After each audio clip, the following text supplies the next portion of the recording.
No, yo aquí detrás de cámara he dicho que la producción de este programa tiene importantes y claras deficiencias. Bienvenidos a nuestro podcast Entre Nos, podcast encabezado por mi amigo Alexis José Paparoni, mi persona, y el día de hoy estaremos conversando con un amigo de mil batallas, compañero de luchas estudiantiles y de luchas políticas, como lo es el ingeniero, colega también, Alirio Zambrano, quien actualmente es también miembro de la Junta Directiva del Colegio de Ingenieros. Bienvenido, Alirio. Gracias, muchachos, gracias por la invitación. Además estamos en la casa de nosotros tres, en el Colegio de Ingenieros y con el aeropuerto Alberto Carnevali de fondo. Bueno, Alirio, pues como siempre agradecido. Alirio, como bien lo decía Luis, es un luchador, yo no diga de 1000 batallas, sino de unas poquitas más. De 1000 y algo. Miembro de la generación universitaria del 2007 y bueno, y hoy pues actual miembro directiva del Colegio de Ingenieros. Alirio, pero arranquemos de una vez. ¿Qué crees que pudiese suceder? Y podemos ir a arrancar, no sé si del pasado hacia el futuro o del futuro al pasado, como tú lo quieras ver. Pero esos ejemplos que vivimos en el 2007, que tú, que eras candidato legítimo a la Federación de Centros Universitarios. Por cierto, hoy hay una ficha donde salimos nosotros en una de esas elecciones. Está por ahí todavía, ¿no? Por ahí está la ficha, ahora se lo colocamos. En la elección que suspendieron. Sí. Cuando íbamos con Nixon a la FCU. Pero esos ejemplos que tú lo viviste en carne propia, el que te bajaste de la silla, se pudiese decir, para poder apoyar una candidatura en ese momento unitaria y darle total apoyo y una lección al país de unidad. ¿Qué crees tú en el 2024? ¿Es posible o no es posible? Y la lección más importante de ese momento fue el desprendimiento, que creo que es una de las cosas que hoy por hoy se le pide a la dirigencia política nacional. Ya va que está llegando un avión. Bueno, tenemos un avión de fondo, mira, está despegando en este momento. ¿Qué piensa de quién será? Yo creo que lo más importante es el desprendimiento. Esa elección de 2007 y todo lo que sucedió en ese momento en la candidatura a la federación, creo que lo más importante y en la lección más importante en los momentos actuales, lo que significa en este momento la situación nacional, es el desprendimiento, es el concepto de unidad y ponerlo en práctica, porque muchas veces nos quedamos nada más en lo retórico, nada más en la palabra y no entendemos que la unidad fue eso. La unidad es desprenderse de ambiciones de cualquier tipo personal o colectiva y centrarnos netamente en lo que es la necesidad nacional, que es de unidad para salir de lo que estamos pasando. O sea, Lirio, que no importa el candidato, lo que importa es que sea la mayor cantidad de factores que estén incluidos en la unidad, bueno, o la mayoría del país. Sí, pero bueno, yo tampoco me iría a ese extremo. En términos coloquiales, vemos que nada más por lo menos Diosa Canales le dijo a María Corina que ella estaba dispuesta. Entonces no podemos llegar a ese nivel de extremismo. No es que no importe el candidato, no, sino que debe haber una posibilidad de que exista un gran consenso, que la unidad se en base a un proyecto. En caso de que María Corina no pueda inscribirse. Sí, y eso tiene que, yo por lo menos en lo personal, esto yo lo digo a título muy personal, el candidato va a seguir siendo María Corina. Claro. Y tiene que ser así. Candidato va a seguir siendo María Corina. María Corina debe ser la candidata hasta el final, pero la estrategia que se vaya a asumir en este momento específico que vive el país tiene que pasar por el consenso y por la unidad. Excelente. Sí, ojo. Y eso es lo que espera y aspira el país. Y que nuestro liderazgo nacional esté también a la altura de tomar decisiones en lo inmediato. Y no decisiones reaccionarias como las hemos tomado o con el ímpetu estratégicas, sino decisiones estratégicas que de una vez nosotros deberíamos, o nuestros dirigentes nacionales deberían ir pensando, analizando, viendo los diferentes escenarios. Y aparte de eso te digo una cosa, si algo dejó eso que sucedió en 2007 es que ante una estrategia unitaria donde se unan los factores, donde existan gestos de desprendimiento, el resultado fue que en ese 2007 Hugo Chávez pierde el referéndum que había planteado. Y pierde la primera elección. Y es la primera elección y la pierde, ¿por qué? Por un gran gesto de unidad. Entonces eso tiene que quedar ahí. O sea, no los partidos no querían. y hubo una imposición tanto de la sociedad civil y en ese momento el movimiento estudiantil, que había cogido una fuerza bien importante en ese momento en el país, logró llevar la batuta y decirle al país que había que participar, que la ruta era electoral, que se podía, porque entendíamos en ese momento que el país no quería la reforma que se estaba planteando, y con unidad se logró la victoria. Sí, yo recuerdo mucho que incluso factores políticos que no quisieron y nunca llamaron a votar, luego fundaron un movimiento que es la ironía de la vida, un movimiento llamado Movimiento 2D. Sí. Por el 2 de diciembre, pero esos que conformaban el movimiento nunca llamaron a votar y a participar en esa reforma. Venezuela tiene particularidades en estos últimos 25 años que hemos vivido, y creo que van a haber palabras bien específicas dentro del diccionario de la Real Academia que van a cambiar el significado. Uno es ese, el de la ironía, de aquellos que luego de no hacer las cosas las toman como suyo. Y la otra palabra para mí es el cinismo. Eso se ha hecho una razón de ser de la política venezolana. Todos aquellos que, sabiendo que dicen mentiras, sabiendo que lo que están haciendo no es, juran y dicen y mantienen algo como si fuese cierto. Es increíble, y el cinismo va a cambiar, va a tener otro inciso más en el diccionario que tiene que ver con Venezuela. Todos debemos saber quiénes son los cínicos en este país. Bueno, es que la gente no se chupa el dedo, y como decimos nosotros los andinos, toches no somos. Exacto. Y la gente sabe quién es quién se ha mantenido coherente, quién tiene un discurso más radical, quién tiene un discurso de esos que yo digo que se doblan para no partirse, pero al final la gente no es tonta, y creo, y además Mérida, que pues somos muchas parroquias, 86 parroquias, 23 municipios, pero al final es un pueblo que nos conocemos absolutamente todos. Pero ¿qué ejemplo crees tú, Alirio, que podemos dar los merideños? Además, los merideños nos ganamos esa estrella, nuestro tricolor nacional, con sangre, sudor y lágrimas, literalmente. Y con recursos. Con recursos y los cañones, y cosas que, por cierto, tú hiciste muy bien, una referencia con respecto a eso. ¿Qué crees tú que los merideños podemos apostar, y qué crees tú que debemos hacer este 2024? Porque al final tenemos toda una vida en esto, pero hemos fallado. No hemos logrado la cometida. Y nosotros tres estamos claros porque nosotros sí hemos hecho acto de constricción. Pero como a veces lo dice Luis, hay muchos dirigentes, sobre todo nacionales, que el acto de constricción no lo hace.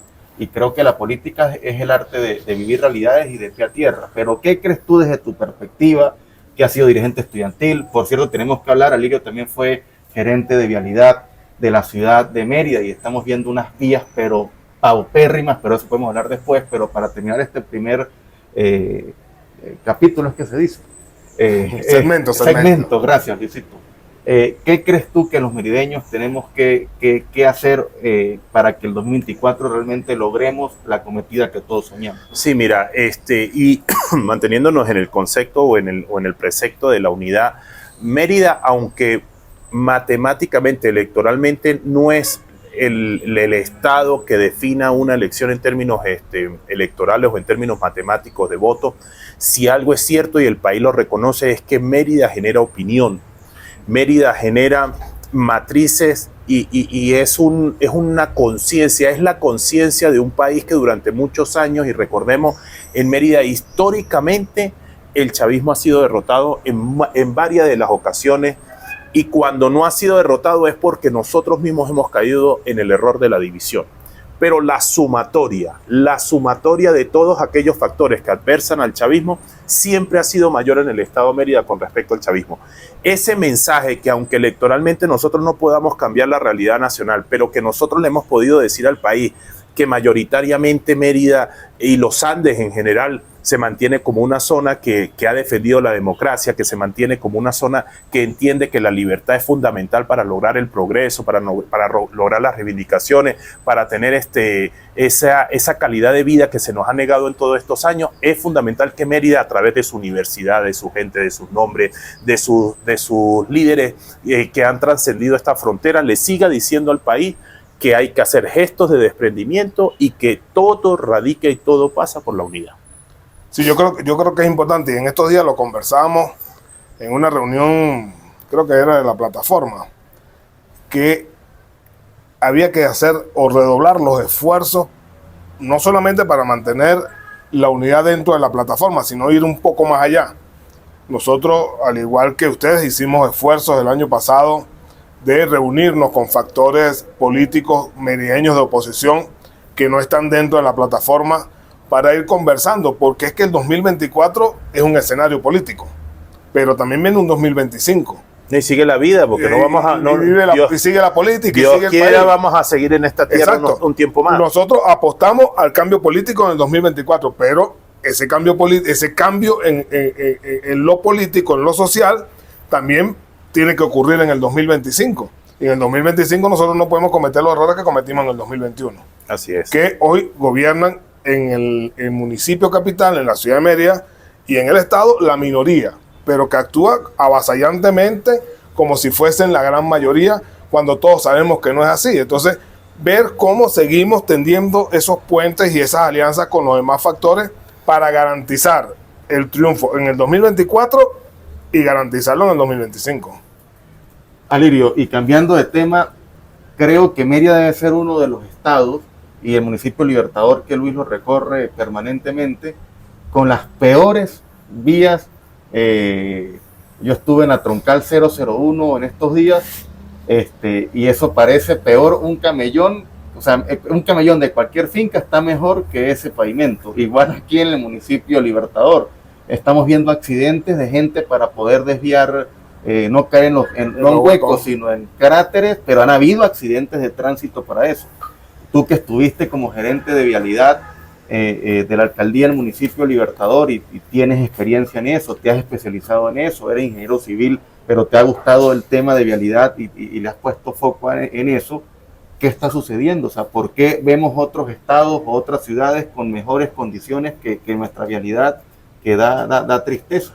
No, la palabra clave es inversión. Definitivamente ha habido desinversión y es una cuestión técnica.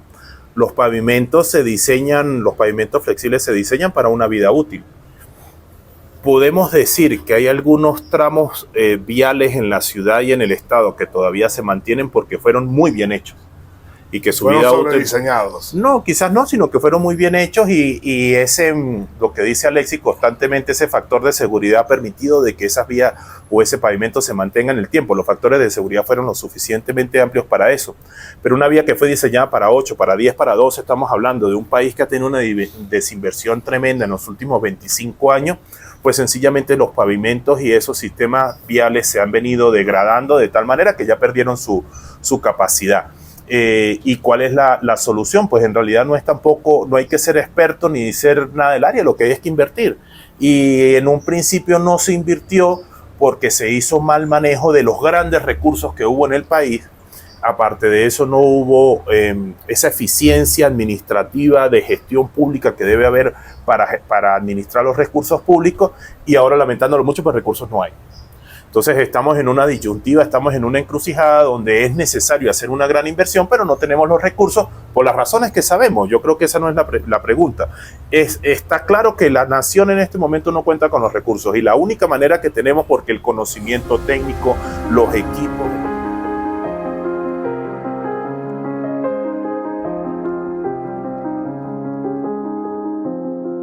Bueno, volvemos con nuestro segundo segmento. Alirio, disculpa, Alex José, siempre metiendo en la falla técnica ahí que te cortó la inspiración.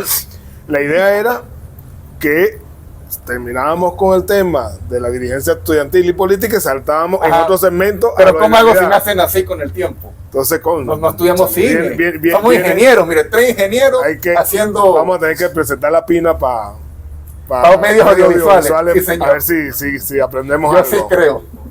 No, yo aquí detrás de cámara he dicho que la producción de este programa tiene importantes y claras deficiencias. Pero ¿para qué vamos a entrar en detalle? No nos pongamos en eso. Mira, yo solamente para terminar el punto de la vialidad, creo que lo que sí pueden sentirse los merideños y los venezolanos es que la capacidad, el talento humano necesario para que salgamos adelante está. El conocimiento está. Nosotros tenemos profesores, aunque no es mi área de conocimiento, no soy experto, como comentaba Alexis. En realidad, pues, tuve la experiencia como gerente y creo que lo que se logró hacer en ese tiempo fue importante. Sin embargo, creo que el conocimiento y todos aquellos que saben lo que hay que hacer, y el conocimiento que tenemos los ingenieros civiles específicamente de las autónomas, pero de todos los institutos de educación superior. Creo que nos da para nosotros sacar adelante todo lo que tiene que ver con el diseño de carreteras, con todo lo que tiene que ver la rehabilitación. Sin embargo, y en esto sí hay que ser muy tajantes, si no tenemos inversión, si no están los recursos, podremos tener la mejor voluntad, pero no hay forma de que salgamos de esto. Esperemos que al retornar la democracia, al volver a tener la posibilidad de tener un país libre que pueda conseguir los recursos, nosotros podamos recuperar esa parte, ¿no? Sí, pero ahí, Alirio, con el tema de los recursos, por lo menos en el municipio Libertador ha habido recursos. O sea, nosotros hemos tenido solamente en excedentes por concepto de impuestos y 2 créditos adicionales que envió el gobierno nacional en el año 2023 se manejaron más de $1.300.000. Incluso para este año 2024 está presupuestado por el presupuesto participativo 6 millones de bolívares y por presupuesto ordinario, por situado, 10 millones de bolívares para asfaltado. Eso te da a ti una cantidad de miles de dólares suficientes para asfaltar buena parte de la ciudad. Lo que pasa es que, lamentablemente, el último precio que nosotros tenemos que pagó la alcaldía, la tonelada, la pagó muy cara. Entonces, así no rinde. Lo que pasa es que el asfalto. Yo esta discusión la tengo en mi hogar y yo opté prácticamente por no hablar en bolívares, porque en realidad lo de los bolívares no tiene ningún tipo de sustento. Yo estoy hablando en dólares. Pero hablando en dólares, yo sí creo que hablar, porque eso es otra situación, la ciudad no aguanta más bacheo, Luis. Sí. O sea, la ciudad no aguanta más tapar huecos, porque en realidad el deterioro de las carpetas ya llegó al nivel de fractura, ya llegó al nivel de colapso y es muy, muy difícil porque... ¿Cómo que se llama? Piel de caimán. De cocodrilo, pero como eso hay mucho. Pero para el que no sabe de técnico, ¿qué significa eso? Sí, porque, o sea, es cuando tú ves la carpeta asfáltica en su superficie, la ves como te imaginas el lomo de un caimán que está todo agrietado y demás. Pero es que, o sea, que no se... Pero para o sea, no, porque caimán no como Alexis, que caimán porque tiene mano corta y no se la mete de bolsillo. Eso sí, yo creo que es el primer. Yo creo que es el primer punto coherente, claro, preciso de este podcast. Es que donde hemos llegado, la producción necesitábamos un comentario bien atinado. En el podcast pasado estaba el tema de que, con Guido, que hicimos el podcast, Alexis hablando de recursos, fuimos a grabar la casa de él y el mueblecito atrás tenía telaraña y adentro del mueble estaba la cartera. Imagínate la cantidad de tiempo que tenía sin sacarla. No, olvídese. No, mira, lo que pasa es que, bueno, eso son fallas que tienen que ver con el corte, pero es la degradación. Lo que pasa es que no quiero entrar en lo técnico, es en el sentido, o sea, ya las capacidades de carga, lo que puede resistir esos asfaltos, ya el tiempo para el cual fue diseñado, se enseña la vida útil, ya sencillamente ya no volverlos a hacer. Eso es lo que claro, hay una no, porque es que precisamente ese es uno de los problemas. Ya no podemos seguir haciendo eso. Hay unas técnicas muy no modernas, pero que tienen mucho tiempo ya utilizándose, que es el fresado de las carpetas. No sé si han visto estas grandes máquinas que remueven el material. Eso es un material excelente para volver a ser reutilizado, que serviría de agregado para las carpetas asfálticas. Y ¿qué hace la fresadora? Quita, tritura y vuelve a introducir esto como material de agregado para que reciba el cemento asfáltico y demás y volver a colocar las carpetas. ¿Qué es lo que sucede? Hay avenidas emblemáticas o fundamentales en la ciudad de Mérida. La única avenida en Mérida que atraviesa de norte a sur la ciudad es la avenida Los Próceres, que comienza arriba en la avenida Universidad y termina lo que era conocida antiguamente como la Panamericana, que termina en Puente La Pedregosa. De ahí continúa siendo la Panamericana que se conocía. Esa avenida ya no aguanta más ya no aguanta más bacheo. Es una avenida que nosotros deberíamos considerar. Entonces tú me hablas de $1 millón. Yo creo que no lo sé porque no manejo los montos ahorita actuales, porque no tengo ninguna responsabilidad que me permita tener ahorita acceso a esa información, pero son alrededor de 3 kilómetros de asfalto que hay que renovar en una vía que tiene 4 canales. Esa vía, que es una vía rápida, porque es la que... Sí, es una avenida, no llega a ser una autopista, es una avenida. Casualmente, en los últimos días ha habido varios accidentes de motorizados y de vehículos por el tema de los huecos. Claro, porque es que era lo que trataba de decir. Tú llegas y haces el bacheo aquí, pero 2-3 metros más allá vuelvas a tener la misma falla, porque se supone que lo que hizo que fallara en este punto va a hacerla fallar 2 o 3 puntos. Y también Aguas de Mérida colabora bastante. Y bueno, eso es otra discusión. Yo también pasé mucho por eso. cuando fui gerente, porque lamentándolo mucho no se podía a veces hacer el trabajo, o hacíamos un trabajo e inmediatamente se perdía. Entonces, para culminar el tema, lo que sí es importante entender que debe haber una gran inversión. A mí me parece, y esto es también lo digo a título personal, que la inversión que se necesita en las ciudades, en el país, tiene que ser una inversión nacional. Es como lo que sucede con el sistema eléctrico nacional. Estamos hablando de montos de 10, 15, 20 mil millones de dólares que se necesita para recomponer el sistema eléctrico nacional. Eso no lo puede hacer una gobernación de estado, ni lo puede hacer una alcaldía. Igual pasa con la mayoría de las vías. Son inversiones de alto impacto que requieren grandes cantidades de dinero, pero en este momento pareciera que no lo tuviéramos. Pero para culminar, creo que en el país, con un relanzamiento de la democracia, pudiéramos conseguir los recursos necesarios, porque si algo le gusta al inversor es los proyectos y los retos. Si tú tienes un país que tiene 25 años de abandono, que necesitamos reconstruirlo totalmente, te garantizo que las personas que están interesadas en invertir en este país van a venir. ¿Qué necesitamos? Que haya seguridad jurídica, que haya garantías de que las inversiones van a tener un retorno, y aparte de eso, de que cuando tú hagas esas inversiones después no seas expropiado o te vayan a quitar lo que tú inviertas. Entonces, lo que tenemos que ser optimistas de que cuando estén dadas las condiciones, aquí podemos salir de las grandes crisis, pero hasta que no tengamos esa estabilidad política que no tenemos en este momento, no se puede conseguir.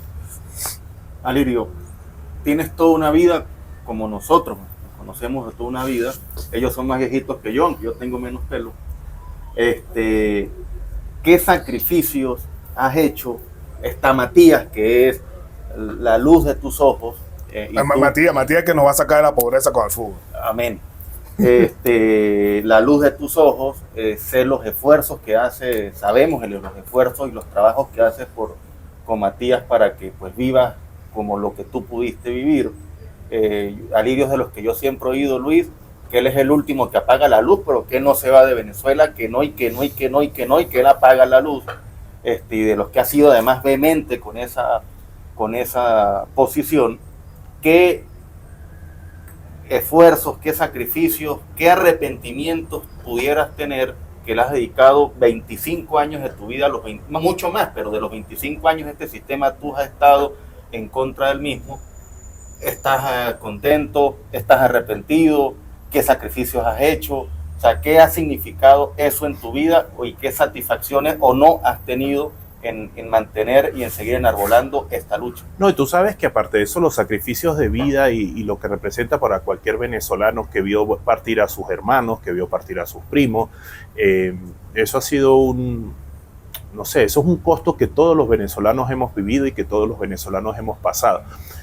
Tú también has comentado muchas veces, yo me uno a ese comentario, que nosotros tuvimos, tú no lo tuviste, pero nosotros, Luis y yo, tuvimos la oportunidad de vivir en la Cuarta República, la universidad, la juventud, esa vida normal, cuando se utiliza mucho la expresión aquella de que fuimos felices y no lo sabíamos. Nosotros tuvimos la oportunidad de vivir eso.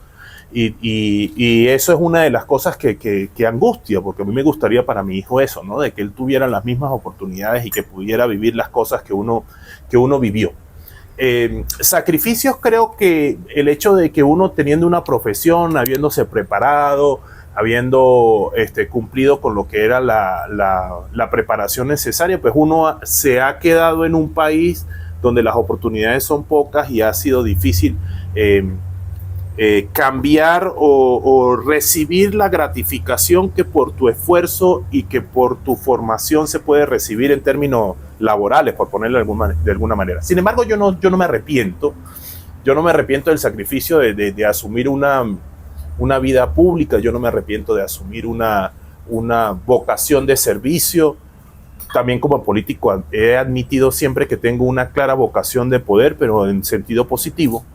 Yo creo que muchos venezolanos nos quedamos para poderle ofrecer al país ese liderazgo y ese granito de arena para los tiempos por venir. Es un país al que vamos a reconstruir, es un país en el que vamos a tener mucho que hacer, pero creo que los sacrificios personales de quedarnos en un país como estamos, el hecho de que no pudimos disfrutar de las capacidades de nuestras profesiones y que quizás la crisis ha hecho de que nosotros nos neguemos mucho en lo material.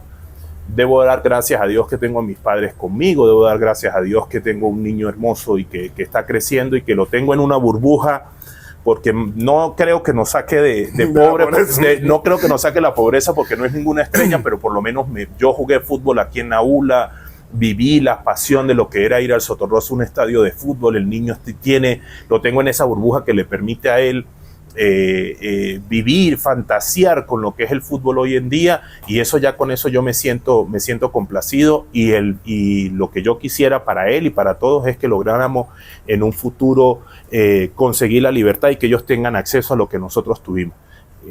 Yo soy optimista, yo no digo que no me voy al país no porque no sea una necesidad en algún momento, yo creo que es que porque vamos a lograr el cambio y vamos a lograr salir adelante. Por eso me mantengo en esa postura y trato que aquellos que van poco a poco tirando la toalla entiendan de que todavía queda un poquito más por hacer, y yo creo que ese es el norte, ¿no? Sí, mira, tú dijiste algo importante que me trajo muchos recuerdos, el tema de los 90. Que, sí. Bueno, y aquí nosotros protestábamos y teníamos la libertad de protestar contra un gobierno que no le daba un presupuesto justo a las universidades, pero vemos cómo está la situación ahora en la universidad. En aquel momento nosotros protestábamos porque faltaba algo en el comedor, o porque la comida estaba dañada, o porque le subieron un poquito al pasaje, o porque no había transporte universitario. En estos momentos no hay ni pasaje estudiantil, ni comedor, no hay comedor, y las unidades de transporte de la universidad cada día están peor. Entonces, nosotros que venimos de esa época, que conocimos y que luchamos en contra del gobierno de Caldera, que en ese momento era el que estaba en la presidencia, hoy día vemos que el país está muchísimo peor que en aquel momento, y que bueno, lamentablemente la universidad ha entrado, o el gobierno, con esa restricción y ahorcamiento presupuestario que tiene, ha tenido la universidad prácticamente sometida. Entonces, esas cosas tienen que cambiar, porque la universidad tiene que seguir siendo la generadora del pensamiento crítico, porque cuando tú tienes un pensamiento crítico y la gente te critica, o la universidad con su conocimiento te critica, tú mejoras la acción gubernamental, pero lamentablemente con estos señores no se ha podido. Entonces, Alirio, gracias por estar aquí conversando con nosotros. Gracias a ustedes. Con Alexis. Creo que lo único trascendente fue el hecho que quedó claro, el caimán, lo de la cartera de Alexis. Eso es lo más. Ustedes le van a creer a todo serio. Creo que Barney le dice. Sí, eso es lo más. Quedará para la historia y grabado. Bueno, nos vemos en nuestras redes sociales. Alirio, disculpa, Alexis José siempre metiendo en la falla técnica ahí que te cortó la inspiración.